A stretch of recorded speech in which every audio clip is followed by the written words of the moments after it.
Greetings. I'm Anthony James Cordova. I have a podcast on Spotify titled Indigo Sessions. Let's see, how to live and flourish in the new earth, new paradigm. I've had it out for about 3 years now, 3 or 4 years. And I haven't really dedicated a whole lot of time to it. It's definitely like a passion project of mine that I've been cultivating and honing along the way, just kind of taking my time to let it unfold. I have an idea of the kind of concept I have in my head. I like a lot of what I've put out so far, and especially in the early stages of my production of it. But ultimately, the message is still the same of what it was when I first started. I want to help share information, share knowledge, share love. Just share each other, because I understand that we're the medicine for each other. It's not always about how much I know versus how much I can give you.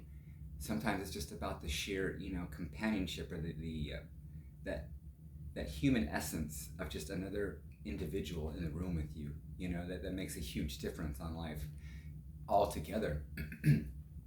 But there's a lot going on, and there's a lot to talk about. This particular video here, I want to kind of break open my new channel, which is Anthony James Cordova, and this is going to be healing modalities, nutrition, and lifestyle, where I won't just talk about these things. You'll see some of them in action and actually learn a more hands-on way to apply these, as well as I'd like to have guests on that are in related fields that can help add more insight to it, such as entertainment and things like that, of that nature, because I find myself currently, there's especially now, where things are kind of designed to serve a particular, or cater to a particular type of audience. I'm not really into that. There's live shows that go on in different types of entertainment, acting and ballet and other types of dance, as well as performance arts. I do appreciate those. But there's the other things that that you might want to engage in socially that we might not be aware of, that are just as fun, just as exciting, and it creates that kind of bonding between humans, and like friendship and love and just everything. The the lifestyle portion, or rather the nutrition part, is that we definitely need to address food and our food choices. The reason being is a lot of that is to attest for our ailment. Our conditions, our just our current state of mind and being and heart. Those decisions that we make sometimes can be done on the fly, because understanding that the human body is designed a particular way with a natural intelligence. So when one is hungry, you're more inclined to just try to get that need met ASAP. And especially in this world full of convenience, where you don't have to hunt for your food or gather for your food anymore, you can simply go to the fridge, you can walk to the store, drive to the store, and pick up something pre-made. And we've really taken advantage of that system. In fact, we've taken advantage of it to the degree where it's to our dismay. I wanted to address those things like that. And highlighting more of the nutritional factors of just ways to go with that, because it's like, you're told these things about changing your diet, and incorporating these things, but sometimes it's like, we want variety, and there is variety within these kinds of lifestyles, a lot of variety. And again, that's the essence of this particular podcast here, is just demonstrating that variety, so that you get that visual to it. Because a lot of times I feel that with information that comes out, people they get that window of opportunity, but then it's like left in the dark, because it's okay, how do I get from A to B? And it seems that nowadays a lot of people really appreciate that kind of methodology or methodology in the working of a particular practice. Just having answers, understanding more of it to get from one point to another. There's also some people like myself that will just take the information and sit on it, meditate on it, look at it, examine it, maybe start to put it to use, test it, and just start to see how it operates. And there's nothing wrong with either way. Everybody has their own way of learning and adopting and downloading this information, and there's nothing wrong with that at all. And that's another part of lifestyle that we want to address too, and we want to talk about these things in a conscious nature. I don't just want to sit here from a platform preaching, this gospel. I want to sit down with other individuals. I want to be open to the conversation and the dialogue that proceeds from there after. It's not just about throwing those ideas out there. It's like, yeah, we all have great ideas, but let's start working on how we put those in motion. Let's start putting some movement to that, because everybody has these suggestions, but yet we're not doing them. And there's great stuff floating out there in the air. There's great ideas, great wisdom, but we're not applying it at all. People are just waiting for somebody else to act or to call their name. I saw a post a couple of days ago that said, something to the effect of normalizing, or something to the effect of acting on when someone crosses your mind to contact that person. There's a reason that they popped up in your mind. And if they're living, if they're living, there's something there to that, even if you don't like that person, or that, you don't talk to them anymore. I mean, the bottom line, if you're able to, if you're able to make amends anyway, I mean, even if it's just that person came upon your mind or your thoughts, and like you had a bad falling out with them and you can't contact them, or perhaps they're deceased, you can still illustrate something in your mind and in your heart that talks to that person's higher self, that's still is out there in the ethers.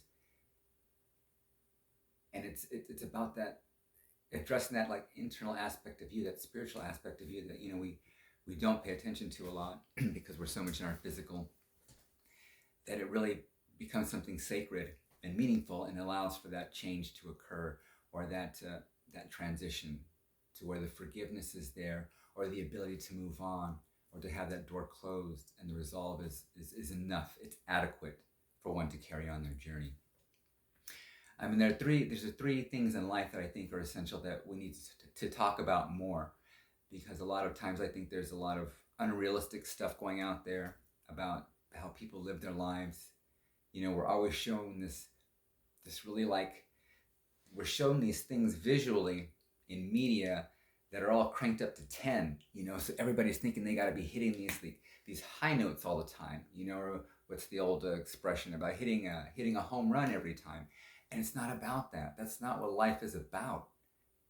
You have to have these small things along with the large things to understand and have a comprehension of what's going on with your life, to understand the variance and the nuance, that sometimes you don't need to be up to 10 to feel like you're totally in your person, and you're glowing in love, and you feel powerful.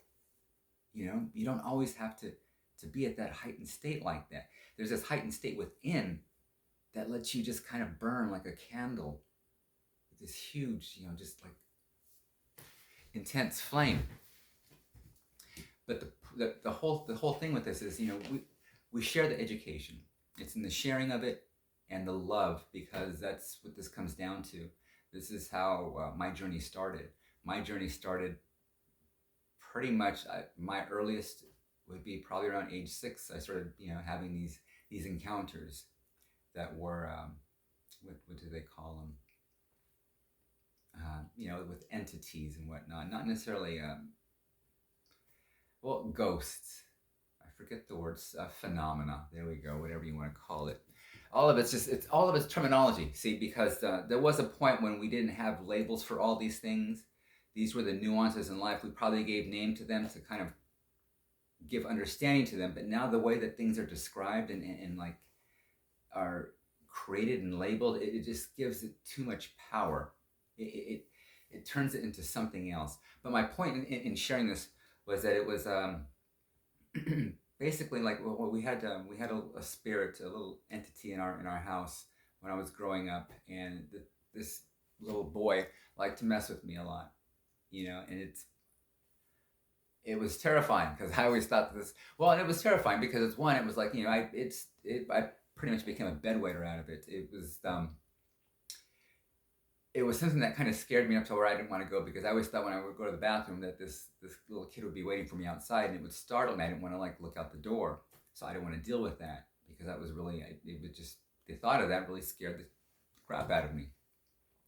But there were other things that happened in the house that kind of verified and confirmed that. My sisters can both confirm this as well, that this did occur in the house. But it wasn't just that. There were other things that happened, and I don't want to get too much into that right now. But there were other things that happened to where the spirit was always trying to get my attention, and it took a while before I was able to finally like give way and stop and listen. And it wasn't even about stopping and listening, because it's like my life had to come to a complete halt. It was dark night of the soul, basically. Things just came crashing down, and I no longer had control over my emotions, basically. And my emotions had me a mess. I was up and down the board. I'd be like 10 in the morning, and by like 10 o'clock I'd be like a 5, just in my spirit, in my thoughts. It was an interesting affair. And like I've shared before, I've had 3 of them, and they were all just as dark. The time lessened on them, but it still took me to this like immensely dark place. And that's the one thing that I know I can share with people. But it's like in that sharing, I can give you like a basic blueprint, a blueprint that can open the door for you. But what I want to do is I want to open that door. I want to help open that door, but only go so far, because you need that expansion. If I continue a journey with you for so long, it's only a matter of time before you start becoming a branch of me. And I don't want to create branches of me. I'd rather respect the universe and Creator's creation, and help create branches of the universe, that come from just everything, because I can give you what I've got, but at the same time, we have the ability to take in so much more. I mean, we're these multi-dimensional beings. There's parts of me that like physically you will, or mentally you'll understand better than you spiritually understand, and vice versa. There will be things spiritually you will understand, but mentally you won't understand them at that particular point in time. It may be something that comes back to you. And I know that's an occurrence that happens, because I've had that myself, and other people I've spoken to have had the same experience. And again, in the information I want to share, I want to create things that are going to be just hands-on, applicable. I want to share more stories and people that I have direct contact with. I don't want to just report on stories from out there. That's not what my journey is about. It was probably about 4 years ago, I heard an individual say, have your own damn experience. And as simple as that stated, for whatever reason at that point in time, it just like smacked me, like to where I was just, I felt this enlightenment, like, wow. Yeah, I know that it's funny, but it's like, just have your own experience. There's no way of really knowing unless you do it. And on the plus side of that, if it's something that works, it's going to be in your favor. Not to mention, you weren't doing anything at that particular moment, so it's like, it's kind of a win-win here. You don't really lose anything, You're not investing a whole lot of time. You're trying things, You're not making a big purchase. Because one of the greatest things that we have of value is our time. And if you're not spending your time developing yourself, then you're pretty much at a point where you're creating a slow death for you. Because life doesn't stop at any particular age, no matter how old you are. One of my mentors, in fact, he was one of the things I really appreciated about this individual, and what this individual instilled in me, was that no matter your age, you keep exploring, you keep going out there, you see what's new, what's going on. You delve into studies of interest. You find hobbies, because there's always something new to learn. There's always a way to spark your heart. And that's what it's about, is keeping that spark alive and that thriving going on. We're branches of the tree of life here. And as human beings, we're pure, untapped potential. All the stuff you've seen like happen to today, till up to today, is nothing. There's still stuff like that's hidden that we don't know about. But even on top of that, the stuff that's even in existence today that we don't know about, we're still untapped pure potential. We still have greater potential than that. And that's where I'm at with that. It's like I want to help get us to the door of that, because I'm at the door of it. And I'm starting to cultivate these things, and I'm starting to understand a lot more of who I am. I mean, even, not even, but like at my age, I'm 53 years old. And I truly am, and it may sound a bit cliche, but I believe I'm more excited now about life than I was, earlier. And let me restate that, because it's like I think about that often, because I often feel like I'm in the past, present, and the future simultaneously. So because of that adds to the way I feel about life. I enjoy getting up. I enjoy just laying there in the sun. I enjoy taking time to just be. I don't always have to engage in something 24/7 or like keep this hustle going. I'm not for it, and I'm not opposed to it, because I understand everybody has their own way of doing things. But at the same time, I don't know, unless I'm sharing or loving and just being with people, it's like then there's nothing. What am I building? Wealth comes and goes. It's material. It doesn't last. Whereas humans, we're pure energy. We don't die. We're infinite. I love that. I love that. I love saying it, that we are infinite. But a lot of people don't. They don't really accept that. They don't believe it. They're really caught up in the material, and it can be scientifically proven.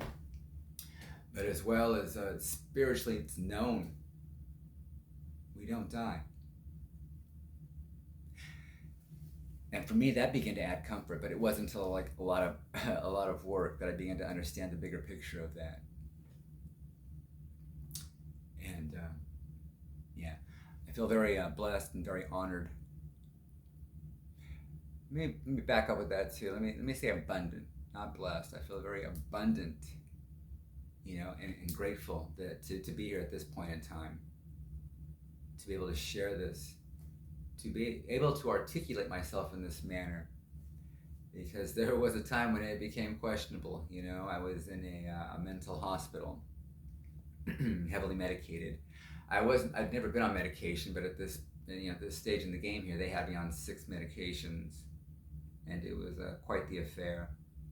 I turned into quite the zombie, and it's there that I went into this particular realm of sleep when I slept for I remember sleeping for a month straight. And how if you sleep too long, sometimes you wake up with body aches. I didn't have any body aches. I just had extreme fatigue. And every time I'd go to sleep, I'd go into this dream where I became like this microscopic, teeny little speck in the universe. This little pulsating, electric greenish kind of hue, with all this vast darkness all around me, just space. And I sat there just kind of incubating. And my mindset was basically, that was me. That was me just getting some perspective on life, on what I am, and my relation to the world. I'm a part of it. I'm not in it. The fact that we don't die lets you know that there's something more than that. But again, see, we got to get back. Let's backtrack a little bit and get back to the wellness thing, because it's not until we start taking better care of ourselves, mind, body, and spirit, and our diet is better. What I mean by diet, let me state this, is that it's serving our bodies. I'm not recommending everybody go vegan straight off the top, vegetarian, fruitarian, any of that. What I'm recommending is start slow. Do the things that are going to progress your body into a better state of being. Because ultimately the body, we're not designed to just stay stationary. If you think that for 1 minute that like what you did when you were like in your 20s, you're gonna really dig in your 30s, not really. And if you do, that's a sign that you're not growing. So yeah, heed that warning right there. If you're still digging, if you're still cool with like doing the same things at 20 that you're doing at doing the same things at 30 that you're doing at 20, there's something amiss there. So, and I'm not judging anybody or anything or anyone. I'm simply stating that like ultimately we should be on this path of moving forward to where like we develop, our interests change. We want to explore, because ultimately if you stop at a point, I mean, you're setting your bar, to where that's it. You don't learn, you don't grow, you don't receive any information. You just want to keep things stable. And it seems like and with good reason too, there was a point when like there was a whole like generation of people that just wanted that kind of stability, just things to stay the same. And that's very understandable. But in the process of doing that stability, we've kind of we put shackles on us, where we're, well, to a point where we're afraid to take chances. As long as we have that stability, that security, that's what it's about. And it's understandable that it's a human need, is that just some of that stability and security. But at the same time, it shouldn't be a weakness, And that's another thing that like excellent health can provide, is that mental stability, that mental fortitude. Because again, all your body needs is these essentials to keep it going, these minerals, these things that like it's made of. There's a lot of stuff that we add to the body that it doesn't need. But my point in that is that when we're giving our bodies what it needs, it can do so much. It gives us the strength in mind, body, and soul to do things. We can hike those hikes. We can walk to that. We can walk that walk, or we can, whatever it is that requires effort from us, we're able to do in a healthy manner without retracting from it. Because ultimately, that's how we should feel about life. Let's explore it. Let's see it. Let's see what happens if we do this. Can I do this today? Can I do this right now? What happens if I do this? What happens if I do this? How will I feel after?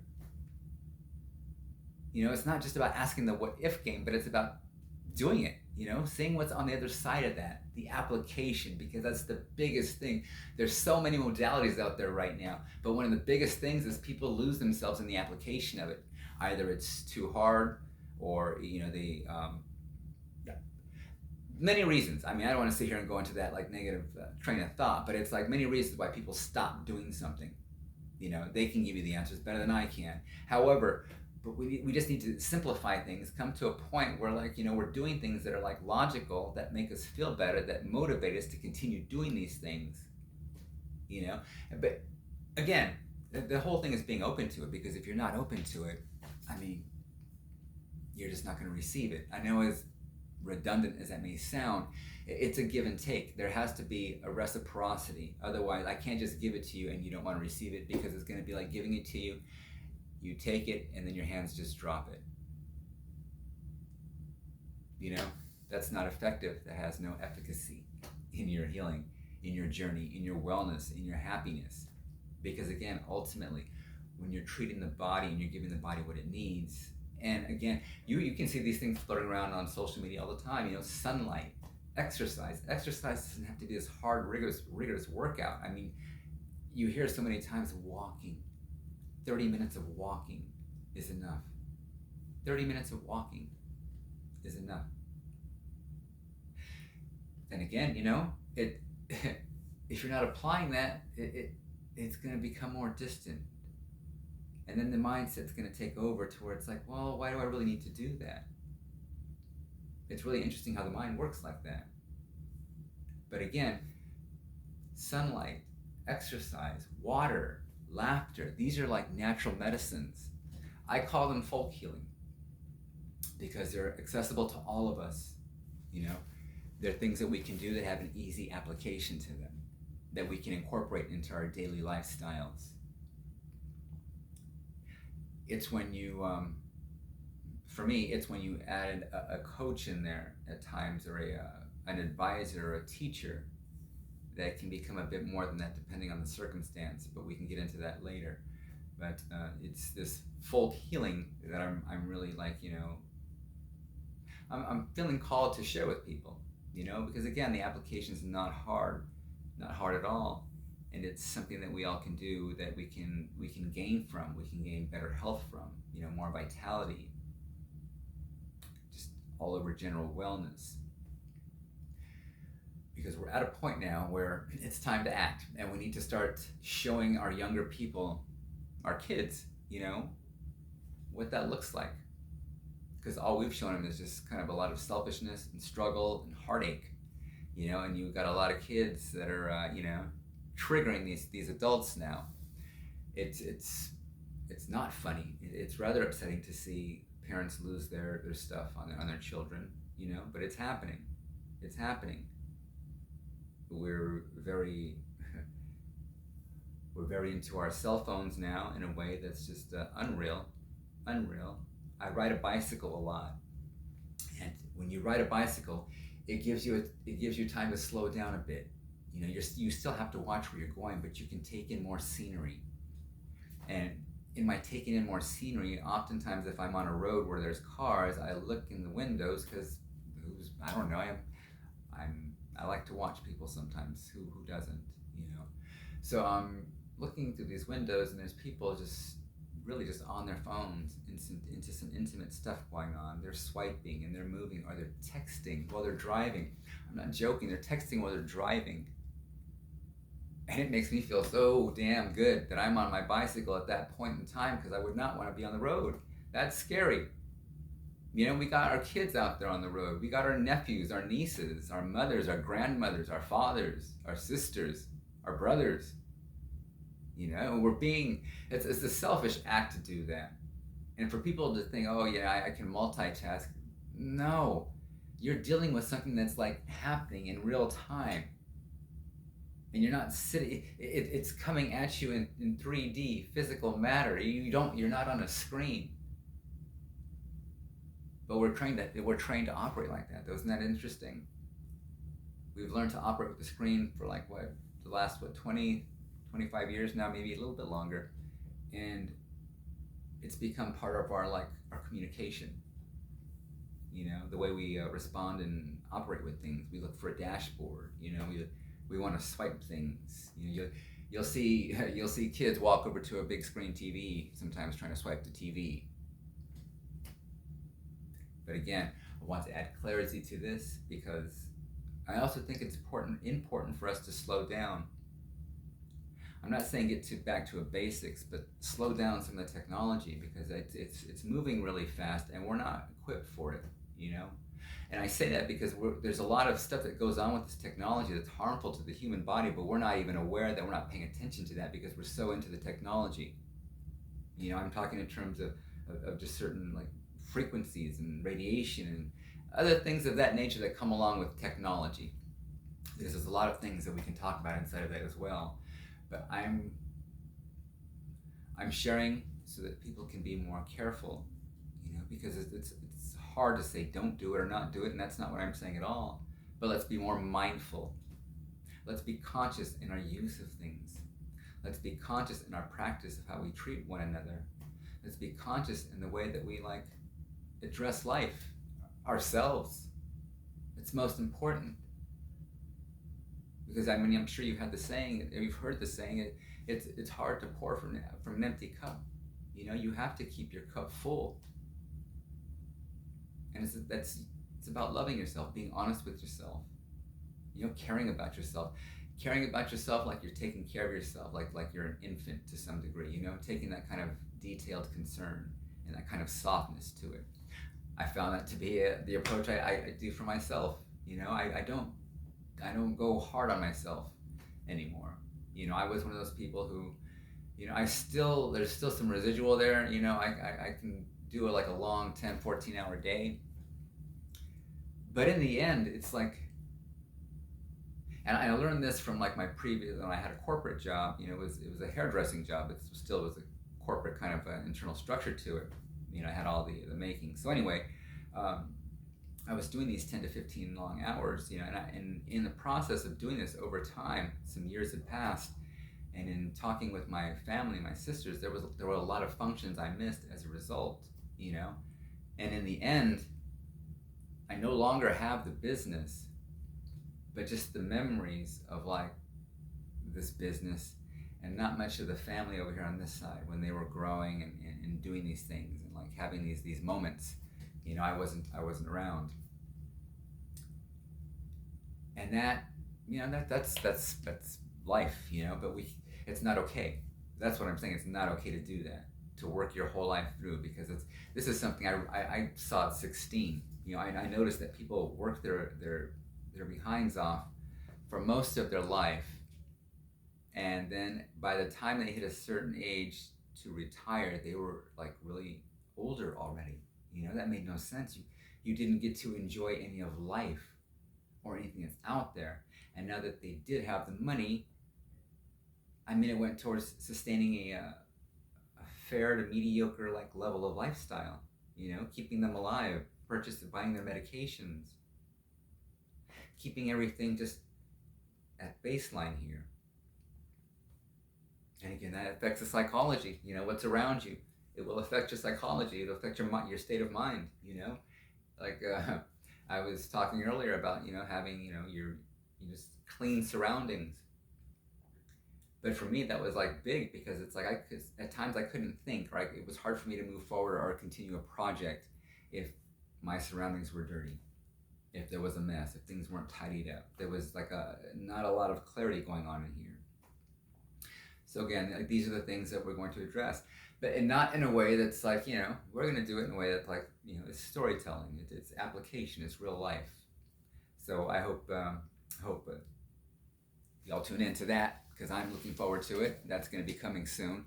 But again, this is like a test run just to kind of talk, because it's been a while since I've been able to share anything. The podcast I have on Spotify, some of the stuff has changed on there, so I have to kind of reconfigure how I'm going to do it. I have the equipment to do it. Now it's just kind of setting up the studio or the area. I do like the idea of doing stuff out in nature. I love that. In fact, that's some of the last recordings I did were just out in the park, in the grass, and just sitting under a tree, and those were magical. It felt really good. So I want to thank you for spending this time with me. I look forward to sharing more with you later and seeing you all soon. Take care.